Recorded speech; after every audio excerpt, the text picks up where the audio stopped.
अस्सलाम वालेकुम, this is geopolitics with Anila Shahzad. US के अंदर एक ट्राइलैटरल मीटिंग मुनक़द हुई है, कॉन्फ्रेंस, जिसमें जापान और फ़िलीपींस के जो सदूर हैं, प्राइम मिनिस्टर्स हैं, वो आए हुए थे और उन्होंने इरादा किया इस बात का कि वो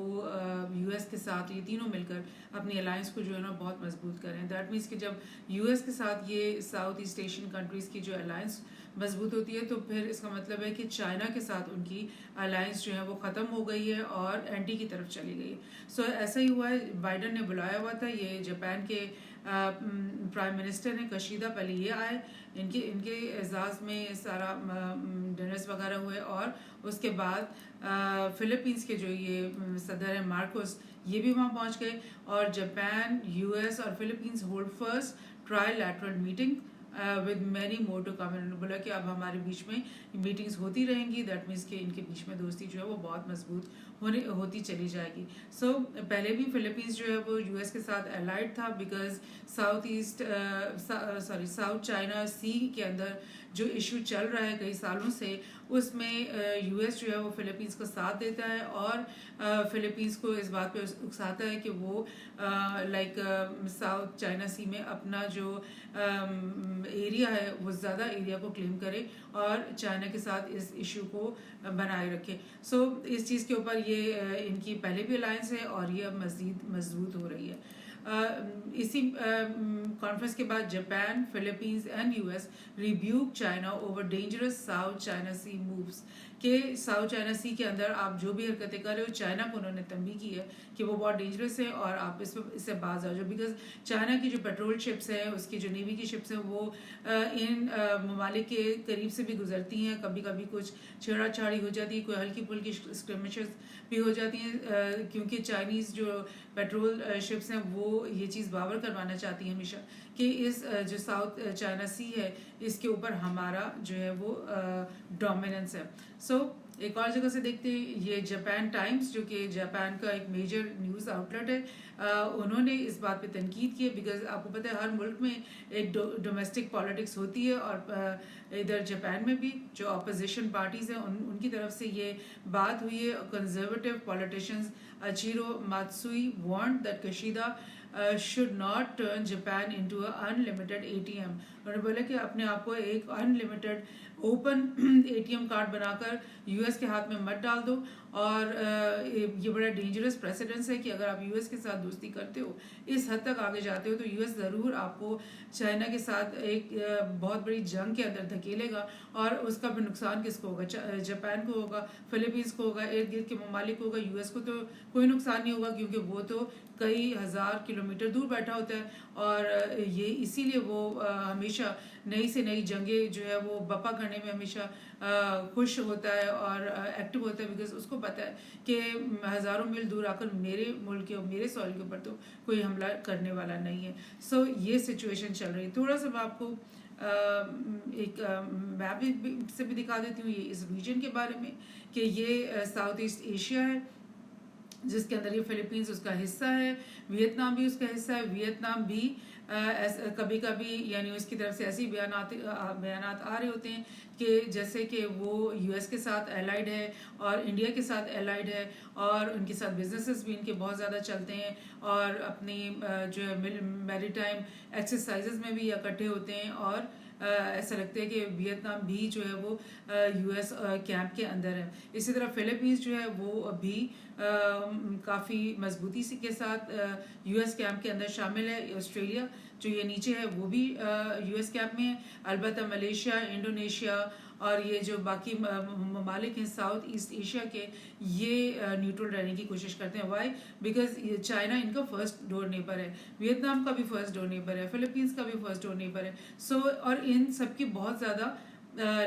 बिजनेस ट्रेड है चाइना के साथ, बहुत बड़ी अमाउंट है, बहुत बड़ी ट्रेड की अमाउंट है। सो ये बिल्कुल भी अफोर्ड नहीं करते कि हम चाइना के साथ अपनी किसी तरह से भी सिचुएशन को ख़राब कर दें, लेकिन क्योंकि यूएस का प्रेशर होता है तो वो एक न्यूट्रल या कभी कभी प्रो यूएस स्टैंस को भी सामने अपने रख लेते हैं। सो इसी मैप से आपको अंदाज़ा हो रहा है कि अगर फिलीपींस जो है वो चाइना से इतना करीब है और ये साउथ चाइना सीज के बीच का ये समुंदर है जिसमें एक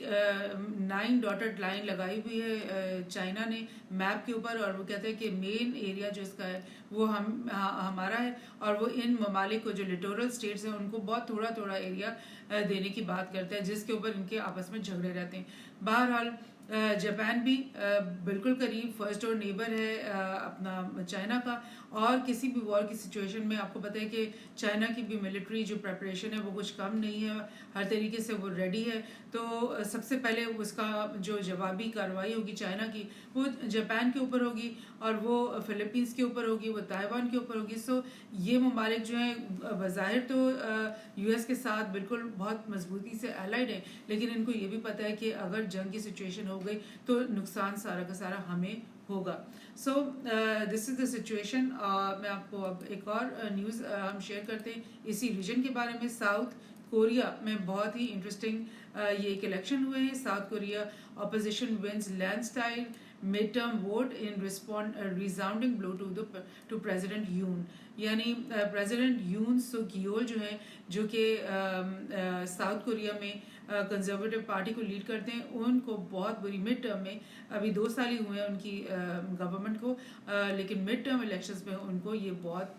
बड़ी डिफीट का सामना करना पड़ा है। और ये मैं आपको दोबारा से यहाँ पे लेके जा रही हूँ कि ये साउथ कोरिया और नॉर्थ कोरिया हैं किधर, ये बिल्कुल इधर ऊपर की तरफ हैं, जापान से ये मिलते हैं करीब, और ये चाइना से के ऊपर यानी नॉर्थ की तरफ ये मिलते हैं। साउथ कोरिया नीचे है और नॉर्थ कोरिया ऊपर है, और नॉर्थ कोरिया की अलायंस जो है वो चाइना के साथ और रशिया के साथ बहुत ज़्यादा मजबूत है, जबकि वर्ल्ड वॉर 2 के इख्तिताम के बाद से ही साउथ कोरिया को जो है वो यूएस ने अपने कैंप में ले लिया था, उसको ऑक्यूपाई कर लिया, और उसके बाद वहाँ पे हमेशा उन्होंने प्रो यूएस हुकूमतें लागू करवाई, और उस वजह से साउथ कोरिया हमेशा अलग कट करके, मतलब इस पूरे रीजन से अलग होके वो यूएस के कैंप में हमेशा पड़ा रहा, और इसी तरह जापान भी पड़ा रहा। तो अब ये एक बहुत बड़ा सेटबैक है जो कि अनकन्वेंशनल टाइप की चीज़ है, बिकॉज इससे पहले हमेशा नॉर्थ कोरिया की अलायंस जो है वो छुपी हुई हो या ज़ाहिरी हो, लेकिन वो होती हमेशा चाइना के साथ और रशिया के साथ थी, और साउथ कोरिया की हमेशा यूएस के साथ होती थी। लेकिन ये जो फर्स्ट टाइम अभी इलेक्शंस हो गए हैं इनके बीच में,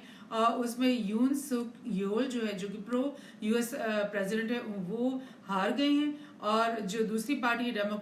डेमोक्रेटिक पार्टी, वो उसने 170 आउट ऑफ 300 यानी कि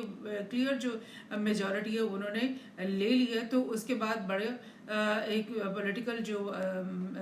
मैप है उस मुल्क का, उसमें एक सेटबैक आ रहा है यूएस के लिए। ये मैं आपको बताती हूँ। South Korea prime minister and top presidential officials offer to resign after election defeat. अभी 2 साल हुए हैं, 3 साल अभी बाकी रहते हैं। तो बहरहाल इतनी ये जो सिवियर डिफीट का इनको सामना करने पड़ा, और दो कि इनके अभी 2 साल हुए और 3 साल इनकी हुकूमत के बाकी हैं, लेकिन इन्होंने ये बोला कि जो हम सब जो है रिज़ाइन कर लेते हैं। ऑफर किया उन्होंने इस बात की। Prime minister had duck you all senior presidential advisers to Yoon express their intention to resign, कि भाई इतनी बड़ी अगर आवाम कह रही है कि ये उन्होंने हमें बिल्कुल जो है वोट नहीं दे रहे, तो हम अभी से रिज़ाइन कर लेते हैं। सो ये एक उनकी एक बड़ी बात है कि हमारे मुल्क में तो आवाम जो है आपको एक वोट भी ना दे फिर भी आप धड़ल्ले से सारी हुकूमत लेके बैठे रहते हो, लेकिन यहाँ पर उन्होंने मिड टर्म में जो इस शिकस्त को उसको भी इतना सीरियसली लिया है, और वो कह रहे हैं कि जी हम रिज़ाइन कर लेते हैं अगर आवाम जो है वो हमसे खुश नहीं है। सो लेकिन इसका फॉरेन पॉलिसी के ऊपर क्या इफेक्ट पड़ने लगा है?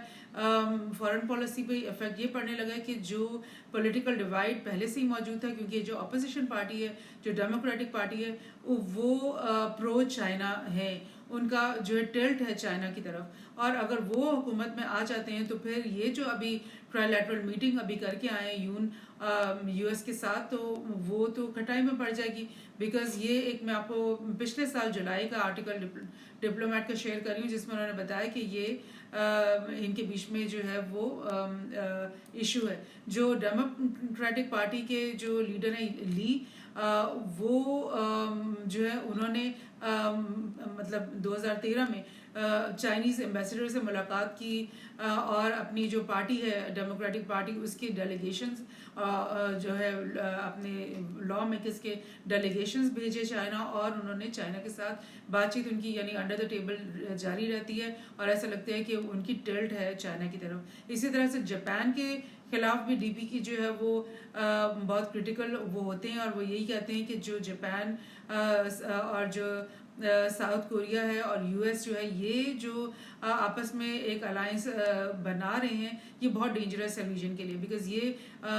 जो रीजन को जो है जंग की तरफ धकेलेगी। सो ये अच्छी बात नहीं है। तो लिहाजा ये उस तरफ उस कैंप के हैं जो कि प्रो चाइना कैंप है। सो अगर ये वाकई में जीत गए, अगर ये दूसरी पार्टी रिजाइन हो जाती है, तो फिर तो फौरी तौर पर जापान की जो फॉरेन पॉलिसी वो थोड़ा सा प्रो चाइना की तरफ चली जाएगी, और अगर 3 साल बाद ये अपनी हुकूमत लेते हैं तो 3 साल बाद ऐसे होगा। सो और थोड़ा सा मैं आपको ये भी बता दूं कि जो साउथ एशियन कंट्रीज़ हैं और इवन जापान हो गया, साउथ कोरिया, नॉर्थ कोरिया, ये सब लोग जो हैं, इवन ताइवान को अगर आप ले लें, जिनमें से बहुत सारों की फॉरेन पॉलिसी चाइना के अगेंस्ट जाती है, लेकिन इनकी ट्रेड जो है चाइना के साथ बहुत ज़्यादा है, यानी इतनी ज़्यादा है कि ये लोग अफोर्ड नहीं कर सकते कि ये चाइना के साथ कोई मेजर पंगा लें। ये आप देख लें वियतनाम जो कि यूएस के साथ भी ताल्लुकात बनाता है, इंडिया के साथ भी बनाता है, लेकिन उसकी जो 2022 में जो उसकी इंपोर्ट और एक्सपोर्ट्स दोनों जो है मैक्सिमम चाइना के साथ रही। उसके बाद इंडोनेशिया को देख लें, सिंगापुर को देख लें, मलेशिया, थाईलैंड, फिलीपींस, ये सब ममालिक जो हैं जो कि साउथ ईस्ट एशिया में ये इनकी जो है वो ट्रेड रहती है। और अगर 2009 से अगर आप 2022 में जाएं तो ये मुस्तकिल स्टडीली इनकी ट्रेड जो है चाइना के साथ इन तमाम ममालिक की जो है वो इंक्रीज होती रही है। So this is the thing. So अब अगर हम देखें कि साउथ चाइना सी के अंदर जो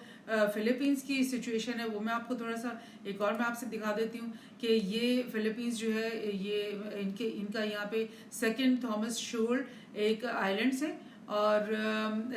कई दफ़ा जो है चाइना की जो पेट्रोल शिप्स हैं वो इस तरफ को आई हैं और उन्होंने इधर करीब आकर के सेकंड थॉमस शोल के करीब जो आइलैंड्स हैं वहाँ पर थोड़ी स्क्रिमिशेस उनकी फिलीपींस के जो पेट्रोलिंग शिप्स होंगी और दीगर शिप्स वगैरह होंगी उनके साथ उनका स्क्रिमिशेस। और इसी बात की तंबी इस ट्राइलैटरल कॉन्फ्रेंस में जो यूएस में मुनक्कद हुई है उस पर इन्होंने स्पेशली नाम लेकर कहा है कि सेकंड थॉमस शोल के करीब जो आपकी एक्टिविटीज़ हैं वो बड़ी डेंजरस हैं और आप इससे बाज आओ, जो चाइना को उन्होंने कहा है। और मतलब कि तंबी देने का मतलब है कि हम भी फिर रिएक्शन करेंगे। और आपको पता है कि इन्हीं दिनों में चंद दिनों में एक और मैरीटाइम एक्सरसाइज यहाँ मुनक़िद होने लगी है जो यूएस और उसके एलाइज करेंगे, जिसमें ज़ाहिर फिलीपींस भी शामिल होगा, जापान भी शामिल होगा, ऑस्ट्रेलिया भी नीचे से शामिल होगा और वियतनाम भी गालिबन। तो ये सब मिलकर यहाँ पर मैरीटाइम एक्सरसाइज करने लगे। सो ये जब मैरीटाइम एक्सरसाइज होती हैं तो फिर थोड़ी सिचुएशन और ज़्यादा टेंस हो जाती है, क्योंकि मैरीटाइम एक्सरसाइज करने का मतलब ये होता है कि ये जो ग्रुप होता है, ये जो लोग हैं, ये बावर करवा रहे होते हैं कि हम जो है अपने एंटी जो चाइना है उसके खिलाफ जंग करने के लिए हम कितने तैयार हैं। सो ये चाइना इस चीज़ को अच्छी तरह से नहीं लेता। और इसी तरह जब चाइना और उसके एलाइज यहाँ पर मिलिट्री एक्सरसाइज करते हैं तो उसको ये एज अ थ्रेट रिसीव करते हैं। सो ऐसा हो रहा है। लेकिन मैं आपको एक बहुत पुरानी खबर भी शेयर कर लूँ, क्योंकि 2016 की बात मैं आपको बता दूँ कि ओबामा जो है वो जब बरसर इक़्तिदार था और ट्रांस पैसिफिक पार्टनरशिप की वो बात करता था, 8 साल वो इसके पीछे लगा रहा कि हम जो है वो ये तमाम जो एशियन कंट्रीज़ हैं इनको हम अपने दायरा कार में लेकर आ जाते हैं और हम चाइना को यहाँ से आउट करवा देते हैं और ये सब के सब जो है हमारे साथ पार्टनरशिप कर लें, और उसको TPP का नाम दिया जाता था। तो चाइना ज़ाहिर है उसके खिलाफ था, बिकॉज चाइना के ये फर्स्ट डोर नेबर है और जैसे यूएस जो है वो अपने करीबी लोगों के ऊपर समझता है कि उसकी इजारादारी है, तो चाइना भी समझता है कि मैं एक सुपर इकोनॉमिक पावर हूँ, तो मैं क्यों ना अपने जो है करीबी जो ममालिक हैं उनको अपने साथ ट्रेड के अंदर जो है वो